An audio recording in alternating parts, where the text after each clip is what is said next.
What's up, everyone? Welcome to this day in Philly sports history for February 5th, 2024. I'm your host, Jim Montgomery. Welcome to a Monday edition of the podcast. It is Super Bowl week. No Eagles, but it is Super Bowl week. A lot to get to today, so let's start, as always, with the recap of yesterday's question of the day. I asked, in honor of the anniversary of Super Bowl 52, which championship was more impactful for the city? Was it 2008 World Series or was it that Super Bowl 52? 60% of you said it was the Super Bowl. There's a lot of comments saying you can't go wrong either way. But most of the people that said Super Bowl was due to this being more of a football town. Hard to disagree with that. Personally, I still think I would go with the '08 World Series just because the psyche of the team, you needed that. We had never won one. You had all the different rationale and reasons for it. You had the curse, but then with the statue of William Penn. But again, you can't go wrong. Both were amazing just to be a part of. And it seems as though with the current state of where we are right now, it's going to be a long time before we get back there. Hopefully I'm wrong, though. But as always, thank you for participating. 267-495-8531 gets you in. We will have another question of the day later in the show. Be sure to subscribe to the YouTube channel, Jimbo_Mont. Trying to get that up over 100 so that way we can have some things and open up more doors and possibilities. I have a couple things. Hopefully I can announce, not really announce big things, but just some changes with both of my podcasts that just kind of working through some things right now. But stay tuned for that. Best way, again, to be on the lookout for that is Jimbo_Mont. Subscribe to the YouTube channel. You'll get everything you need. Be sure to help my girl Ella out. Pick up your Girl Scout cookies. You're going to buy them anyway. Everything you need is in the link in the description. Click that link and you will go support her to get that camping trip together. All right. The big news is from the Sixers, and Joe's going to have surgery, and there's a lot of... So I guess basically with the flap, the torn flap, I guess he has, there's no way for that to heal on its own. Depending on the severity of it, sometimes people go their whole careers. There's people in everyday life that have this, that don't get the surgery, that are fine and just deal with flare-ups. Obviously, since he's an NBA player, you don't necessarily want to do that. They did say one of the options was to rest it, I think 4 to 6 weeks maybe, see where we're at, and then have him come back. Then the issue with that is that we could play a game, could be 2 games, whatever it could be the rest of the season, but it could flare up and then end up having to get this surgery anyway. So Joe did opt for the surgery. Now the timing of this is interesting. I guess he's going to get it this week, but they're not really sure the time frame for recovery until they actually get in there and do the surgery. It could be, I've heard, obviously callers and amateur doctors are like, oh, my sister had this and she was back in 2 weeks. I don't know if it's going to be 2 weeks, but it could be upwards of 8 weeks. Best case scenario, maybe, which would take him right to the end of the regular season for the playoffs.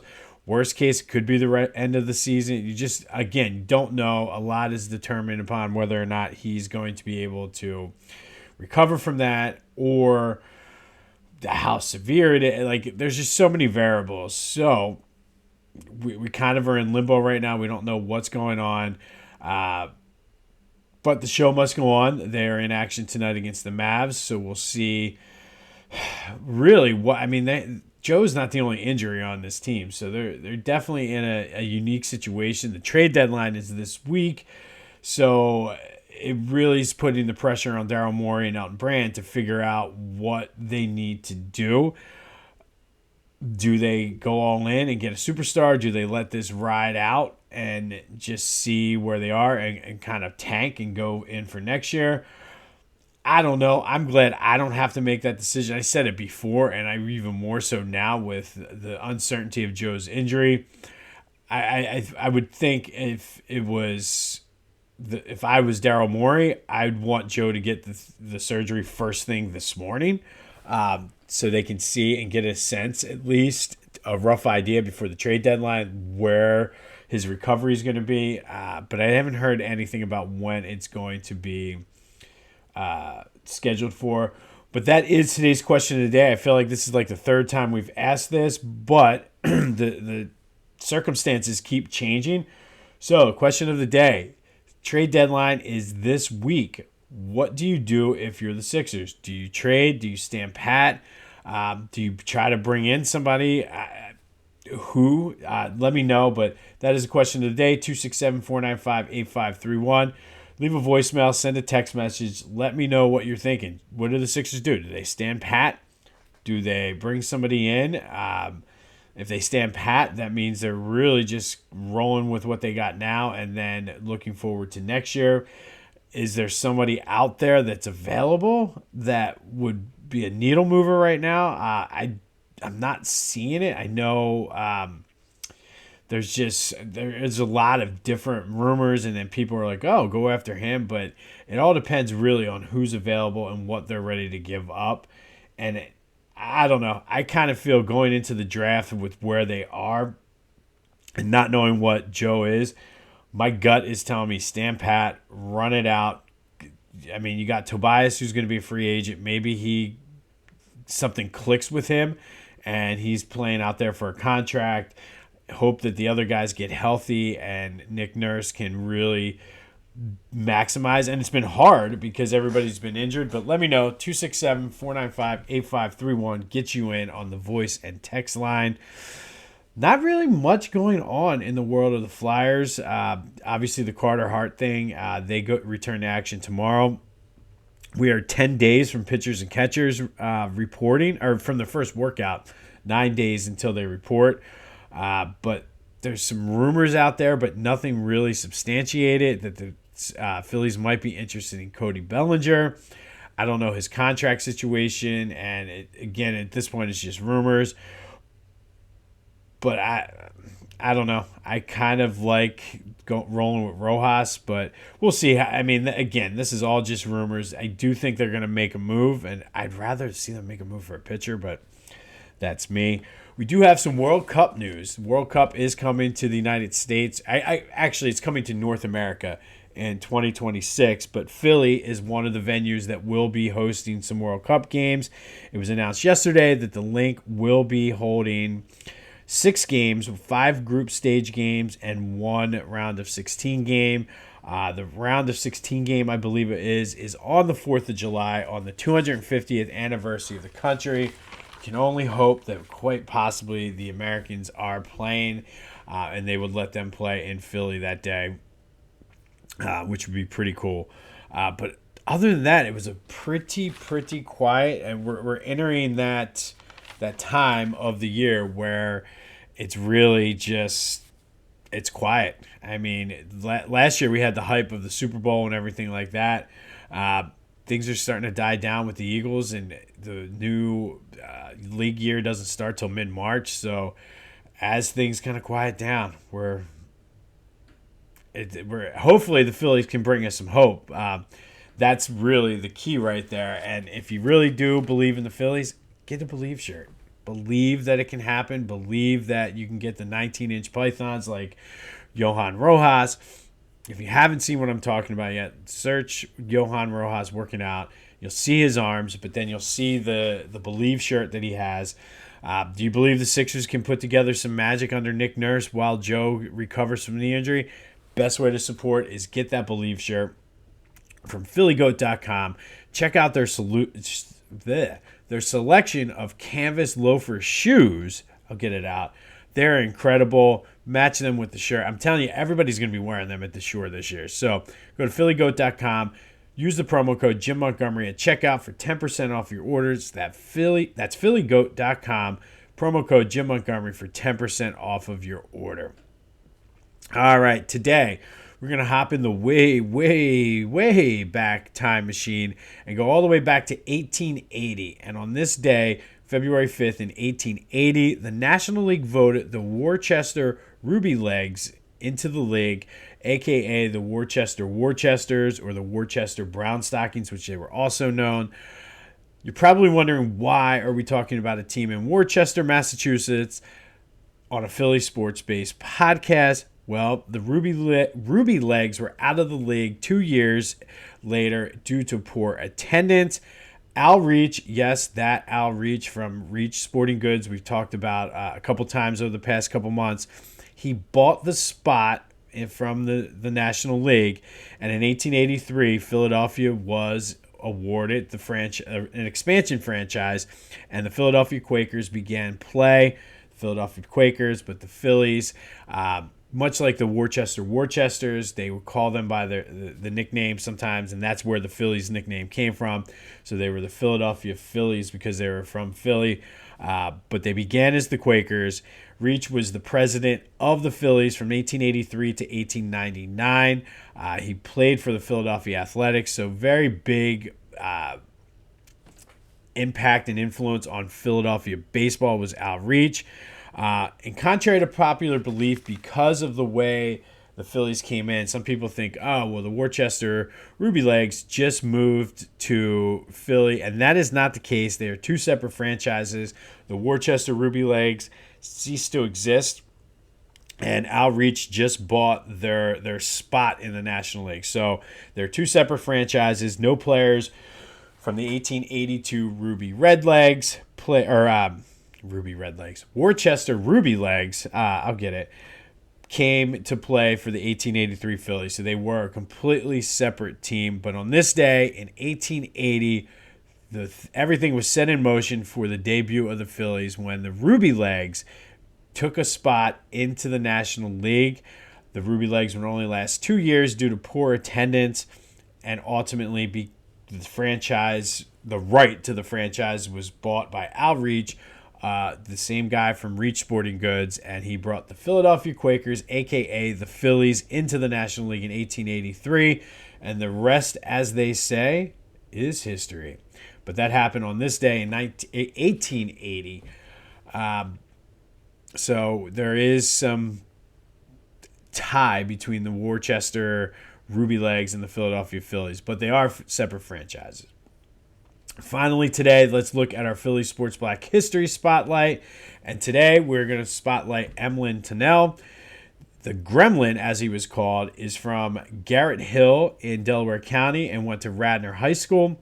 Played halfback for them. He was in their inaugural Hall of Fame class for Radnor High School. From there, he went to Toledo, where he played halfback, broke his neck in a game against Marshall in 1942, recovered, and actually came back to help the basketball team to the NIT Finals in the 1943 season.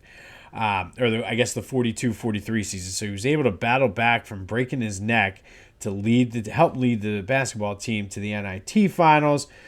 After Toledo, World War II broke out, so he served in the Coast Guard. He did play for the San Francisco Coast Guard pilot football team while he was stationed out on the West Coast.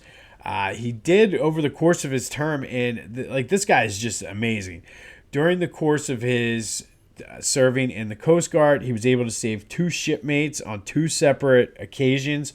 One, when the ship got on fire, he was able to rescue him and carry him to safety. Another one of his shipmates fell in icy cold water. Tunnell jumped in and saved him as well. For his trouble, I guess you could say, or for his efforts or his heroicism, he has the 45th Sentinel class cutter, which is one of the speed ships that the Coast Guard uses, named after him, which is it's one of the top honors you can get in the Coast Guard. He was honorably discharged and went to play football at Iowa. He played there from 1946 to 1947, set a couple records, became an undrafted free agent signing of the New York Giants. He became the first African-American to not only sign but play for the New York Giants, and this is where his career really took off. He was a safety and a return specialist for the Giants. During his career, he did play a couple seasons in Green Bay near the end, but he was a two-time two-time NFL champion for the Giants, six-time first-team All-Pro, nine-time Pro Bowler, led the league in punt return yards twice. He's on the 1950s All-Decade NFL team. He's on their 50th and 100th anniversary teams. He is in the Giants Ring of Honor. He's a Philadelphia Sports Hall of Famer. He is a Pro Football Hall of Famer, which he happened to be the first African American and first primarily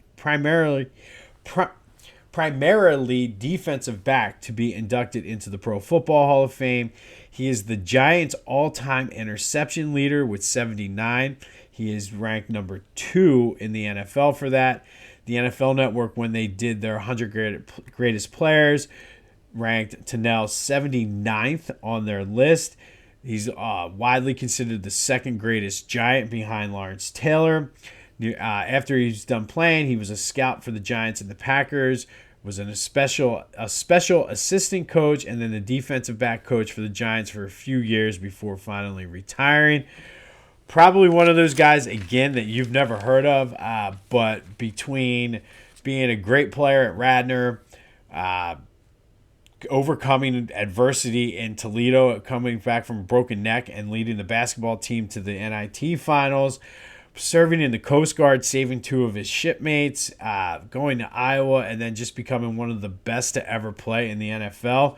Emlyn Tennell from Garrett Hill, I guess the Garrett Hill neighborhood in Radnor, but that is today's Philadelphia Sports Black History Spotlight. Emlyn Tennell, the only issue I have with him is the fact that he played for the Giants. If he'd went to the Eagles, this would have been such a better story. But I digress. And no, I don't want to take anything away from Tennell. One of the greatest to ever do it, and he was from our area. On this day in 1880, the National League voted the Worcester Ruby Legs into the league. They only lasted 2 years, but that spot that they took was bought by Outreach, and he started a team in Philadelphia known as the Quakers, who we know and love today as the Phillies. And speaking of that, only 9 days until pitchers and catchers report. Looking forward to some spring, some Phillies baseball, and hopefully getting the stench of what's been a terrible 2024 so far for our sports teams. And hopefully they can pick up the slack and carry us into the summer. Be sure to subscribe to the YouTube channel, Jimbo_Mott. Buy your Girl Scout cookies from Ella. 267-495-8531. Answer the question of the day. At this point, based on Joe having surgery and the uncertainty of the timeline, should they trade or stand pat, or should they try to gather some assets for the draft and moving forward? Maybe pick up another couple second-round picks that you can package to a deal. Let me know. 267-495-8531. It's supposed to be a gorgeous day today. Hopefully you can get out and enjoy the sun, and it's supposed to be relatively mild, going up into the mid-40s, so get out and enjoy it. I'm still sore from playing knockout with the kids yesterday. That's the first telltale sign you're getting old, but it is what it is. Hopefully we'll have some more updates on Joe and whatever the Phillies may or may not be doing with Cody Bellinger, or anybody for that matter. Go have yourselves a Monday. This has been This Day in Philly Sports History. I'm Jim Montgomery, and until next time, I'll see you when I see you.